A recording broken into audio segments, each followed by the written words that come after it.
Je suis aujourd'hui en compagnie de Vincent Cloutier des Marchands Pro Nature. Salut Vincent. Salut. Aujourd'hui, on va se parler de pièges pour la déprédation. Oui. On a tous, en tout cas, moi j'ai des problèmes avec des bestioles, là, puis ça va m'intéresser particulièrement. Oui, on dit un piège, mais c'est une cage pour pouvoir les relocaliser. OK. On a différents formats. Il faut y aller avec le gibier qu'on veut attraper. Si on commence avec le plus petit format, on pense à Suisse écureuil, les petits écureuils roux. Si on irait avec une cage un petit peu plus grosse, l'écureuil ou le Suisse risquerait de passer au travers le grillage ou serait palette pas assez sensible. Ouais. Donc, notre écureuil, notre Suisse irait manger et il ne se ferait pas prendre. Notre but, c'est de le prendre pour aller le porter ailleurs dans le bois.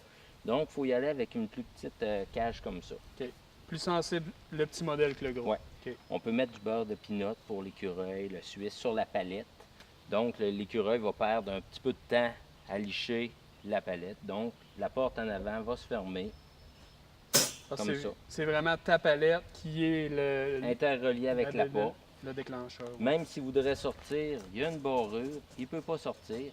Et notre porte arrière, c'est vraiment juste l'humain, on va dire, qui est capable de l'ouvrir pour relâcher notre bête en nature, OK. à des endroits moins nuisibles. Mm-hmm. Lorsque je monte une coche sur ma cage, on est rendu à la moufette.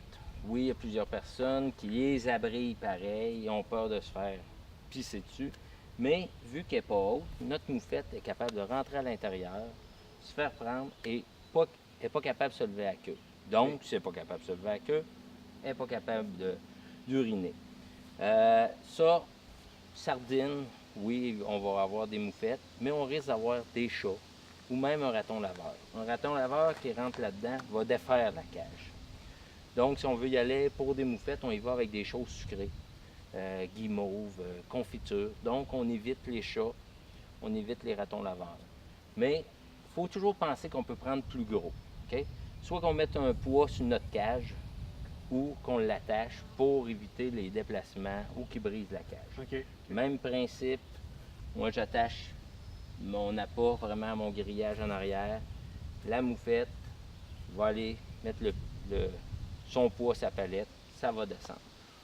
Petite marmotte peut faire aussi. Marmotte, il faut y aller vraiment avec du végétal. Du végétal qui sent beaucoup, là, du chou, du navet, du céleri. Une marmotte un petit peu plus dure à prendre, mais ça se prend pareil avec ça. OK. Lorsqu'on tombe avec on va dire la master cage, là on a dans l'idée du raton laveur, des chats errants, des chats nuisibles. Ça, pareil, si on veut juste prendre du raton laveur, on peut y aller du blé d'Inde ou du sucré aussi.